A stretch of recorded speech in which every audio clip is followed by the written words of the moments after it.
Right, welcome back to a new episode of Insane Creators Podcast. I'm really happy to be here again with Reza, and hopefully in the future also with we can invite online or here in the studio some new artists. We want to talk about pretty cool new inspiring art pieces and all the stories behind it. So if you're an artist, please let us know via the website or the email we will put here down, and you can sign up. And for now, we want to talk about the fun about the creating process as an artist. Yeah. And we're glad you're back. And so let's go for it. What is the most fun part for you with creating? Not seeing you. No fun. Okay. No. The whole process obviously can be really difficult. So it's really important to keep it fun and close to your heart. Basically, I think that makes it quite much more pleasant experience. I would say the fun part is for me, like every bit of the process is fun, but the funnest, if I can say, the funnest part would be to actually put all the visuals together at the end. Because I really like the post-production process. Oh, really? Yeah, I really like. Oh, that's fun, because a lot of photographers struggle with the post-production. Yeah. Because they are really into getting out there and shooting part. Yeah. And they get to the computer and it's like, oh yeah, now I have to edit it. Yeah.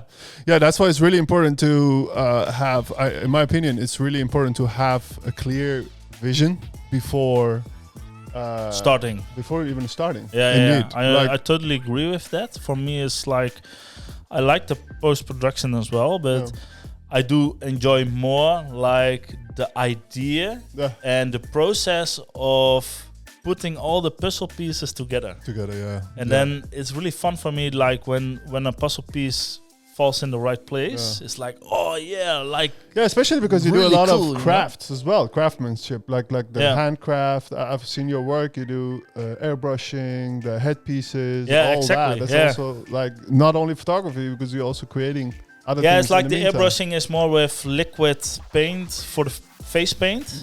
So I use it for the model like makeup, like the model is the canvas. And then I just start painting, but the idea needs to be clear in my head. If I don't have a clear idea, it will not get out of my fingers. Yeah, it can work sometimes, because sometimes you go like, for me it happened, like I go through old photos when I have like, okay, let's look at the old photos one more time, let's see if they're nice or not, and then most of the time you're like, oh my god. Then sometimes you're like, oh, how can I haven't seen this before? And then you can visualize based on the way you look at it, the new way you look at it. Yeah, but then you are like in this mood. Yeah. I'm not always in this mood. No, like sometimes when I'm in this mood, then I'm really creative and something happens. And it happens because you're in this mindset, in this creating space. True. And then it will go really well. Yeah. But sometimes you're also in more a creating process, and the creative process. Sometimes you're really into the creating process, and the creative process of creating the idea. Yeah. There's a whole different mindset. Yeah, true. How do you feel like about that? You should be indeed in the momentum, in like the tunnel vision. So for me, normally it goes like this. Like normally I have an idea inspired by either a movie or another photographer I've seen online, or somebody talks about some idea and then sparks something in my head. Yeah. And from there I was like, first of all, am I technically capable of pulling it off? Because some projects are just beyond me. Honestly, there's so much CGI or so much. Yeah, but you have different techniques. I think also a lot of people think about photography. They think, you can do this as well, right? No, because the game is different in different aspects, different niches. Yeah, exactly. Like beauty photography is so much different of products. Yeah. For instance, or for landscapes. It's absolutely totally different. It's totally different. Like car photography. It's one of the trickiest fields. I've done it twice, and especially like one of my biggest nightmares is reflective surfaces in general. Oh yeah. You have to deal with reflection, no matter how many filters you stack up on your lens. It doesn't matter. You have to shoot it right and properly. And you have to shoot 20, 30 photos of one subject and then put them together to get that professional look. Yeah, or you can also work with like reflections in really big screens, so it's more smooth and clean. Okay.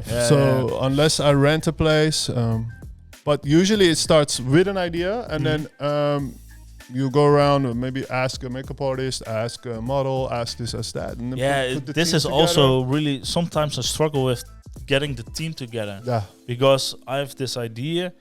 And then it's like, what face do I want to use? Yeah. What expression? Yeah. And then I know people, but it's not the face I want to express for this project. Yeah. And I have some ideas. It's like a year on the shelf. I want to do it, but I still didn't find the right face. It's like sometimes I see someone somewhere, and I just walk to her or him like, I really need to do this project, blah blah. And they're like, "Oh, who the fuck are you?" Beep. But then I show my work and stuff, and a lot of people really love it, it, you know. And then sometimes the idea starts. But maybe we're going a bit sideways now. But that basically you become director of photography and a photographer at the same time, because you're sort of directing the lighting, directing the makeup, directing the photography, the model, everything. So you basically, as a one-man photographer, you have to keep in mind that you're also the director. Yeah, that's true. So it comes with a lot of shenanigans, you know? Yeah. So and leadership as well, because if you don't can say no, or I want to do it differently, or if the communication is not right, you will not get the end results you have in your head for the creating process. Exactly. And sometimes it's really hard. I had one time, it was a little bit awkward, but I did a model call online, and I had one model, and I was like, wow, she looks amazing for this project. I called her, we had contact, and she came from Amsterdam. And she came in the studio, and I saw her, and I was like, you're totally different. And it's like when the photos you sent me, is this you? Yeah, it's me, but it was 10 years ago. Oh my god. And she gained a little. It's not no problem, but for the photo I want, it didn't fit at all. So I was like, I'm so sorry, but I don't think we can do it. I'm sorry. That makes sense, because you have to be honest. Yeah, I have to be honest, but it was really hard as well. But so I cancelled it. But that's also part of the process. Like, You also have to. There are a lot of things that, especially beginner photographers, have to consider, like copyright problems. Yeah. You need the permissions. Yeah. All the permissions. All the if contracts. It's locations. If it's models. If it's the makeup artist. You basically buy all the rights. Yeah. And then you have to make sure you're doing it the right way. Right now, a lot of people make contracts with AI, but at least consult it with another experienced photographer, because you might be missing a lot. So GDPR, all the portrait rights, all that. And then you're also director. So the process can be tiring. Yeah, can be disappointing. However, slow, sometimes really slow as well for a photographer. Yeah, but for other artists, like Insane Creators, is not only about photography. I think for other artists, like graffiti artists, I used to do some graffiti as well with Mr. Jackson. Back in the day, we did really big buildings. Sometimes he did. I supported him mostly, but it was really cool. He did on the iPad, really big iPad. He sketched. He made the sketch, and then he freehanded it on the building or on the painting on the wall and everything. Graffiti is quite hard. Yeah, he's really talented.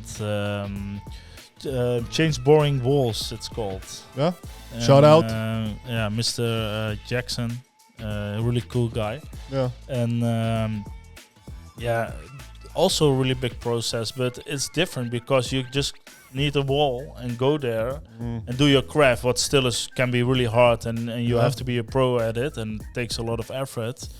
That's where the weather also comes into factor. Yeah, that's true. Yeah, legality of it. Legality, yeah. That's also can be a problem sometimes. Yeah, indeed. And as a photographer, you have, if you work with models, just clothing, makeup artists, and everything all that comes around. Basically, everything you see and don't see. Yeah, and I had a really big art piece, and this model, we had a contract for 5 years. He didn't want to do more, only 5 years, but he don't want to extend it.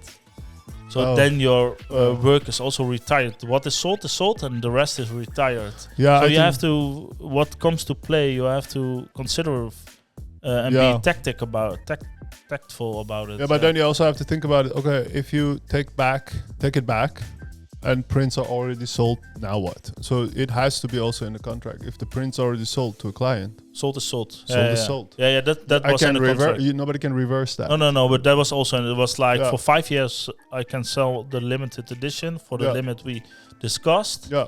And if it's not all sold, then it's retired, or we need to extend it. Yeah. But still, the prints, there are some prints I sold. Yeah. Those are more worth because just a couple. Yeah, true. Yeah, but it's really important to understand that as a one-man photographer team, you are your own lawyer, you are your own director, you are your own manager, everything. So keep that in mind. However, despite all these negative things we talked about, the process is fun. Yeah, it's a lot of fun. It's very fun, especially when everything comes together at the end and you create something that is original and that is such a rewarding feeling. Yeah, it is such a rewarding feeling. What is most fun for you? What part of the process you like the most? I think when all the dust settles, like the shoot is done, makeup artist is gone, model is gone, everything is gone. Now I have all the materials. The raw materials. All the material, and then I sit behind my computer. Yeah. Grab my coffee, put on my music, and let's put them together. That's for me the funnest part, because my kind of, if I may say, style is a lot with post-production. Okay, I like to have raw material as detailed as possible and as good as possible, of course. For example, lighting is very important. But putting it together, I really sometimes am bored looking at normal photos, I would say. So I like my photos to get this... So straightforward, like a normal, easy... Yeah, like especially commercial photos. Like artistic photos can be nice, but commercial photos, if it's like an ad for, let's say, a sneaker, can be cool. But I like that crazy touch to it. I see. Either crazy colors or crazy movement or something that... Yeah, it's the same like makes it a bit unreal. The second episode we did. We talked about some pieces you did and with the artist Kim. Yeah, yes. You with the two... a lot of layers. She was like in the deep sea, and on the other side she's herself and her artist side. And the ocean is actually painted. How many images is this one art piece? From the model itself was 8 photos just from the model. And it's all one photo is one. Her is one photo. It's like the dress, the face, the hair, so basically. We can put the image again online on the video. We will show it right now. For example, the bottom image, the hair is one photo.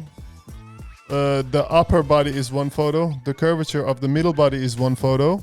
The dress on the bottom is one photo. You layer it all up? Yeah, and the legs are also another. So it's like 5 photos just for the model, disregarding everything else. Like, for example, for the shimmer, for the texture, these are all different photos. On the top photo, same story. Nice. Hair is different because for levitation photos especially, it's like a technique that you have to lay down and then you remove the table. But it never looks realistic if you don't do it properly. Yeah, exactly, because all the length of the body and everything, the length and the weird pose, and also you can see the effect of the table, of the chair pushing on the body. So you have to fix all that. So you have to make photos separately. But this process is where you became a really good pro at. And by the way, this image is for sale Yes. as a print on Insane Creators. Yes. So Print really or amazing. digital. We will put the link also down below. Yes. So go check it out, and you And then- support the artists with it as well on the platform. So Thank you. And but that's where I really enjoy. Like, I could work 8-9 hours a day on one photo yeah, for a period of a month, I understand. and I still, first of all, don't call it finished. Yeah, I have the same. I have the same. Yeah, and then second of all, I just enjoy it. Yeah, it is. I It is just fun enjoy it. Yeah. because I think my after series.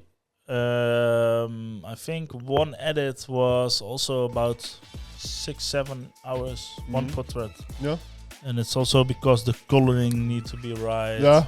And every detail, because if you print it really big as an art piece, you want to get it right. You don't want to mess up the skin or something. Absolutely. All the so details will show. Every single strain of hair, every tiny pimple you forgot to Photoshop. You go everything will pixel show. by pixel almost. Pixel to, by pixel. Yeah, exactly. Yeah. Sometimes I actually brush pixels.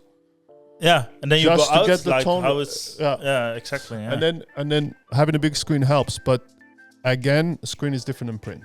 No matter it is. No matter what yeah. you do on your screen, Depends also on the prints and on the printer and on the darkness of the indeed. the contrast. Even if I put them on the beamer, my photos, and then project them here with like 120 Also- inch, is still not the same as print.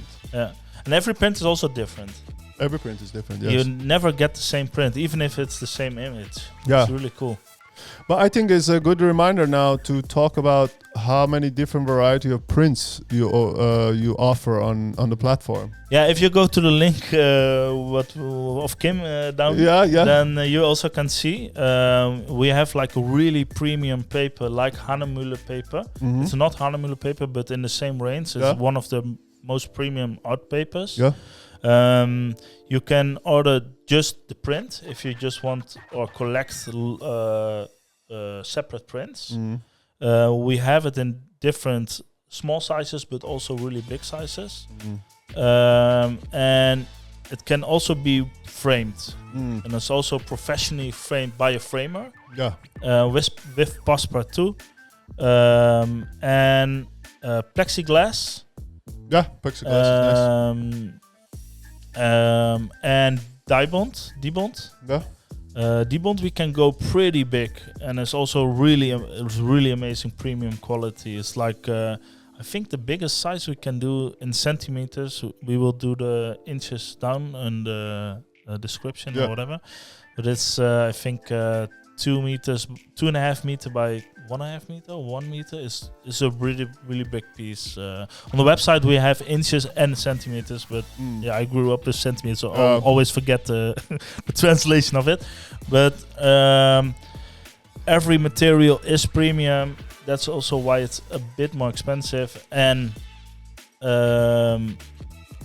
it's just limited edition. 350 pieces, then the piece is retired.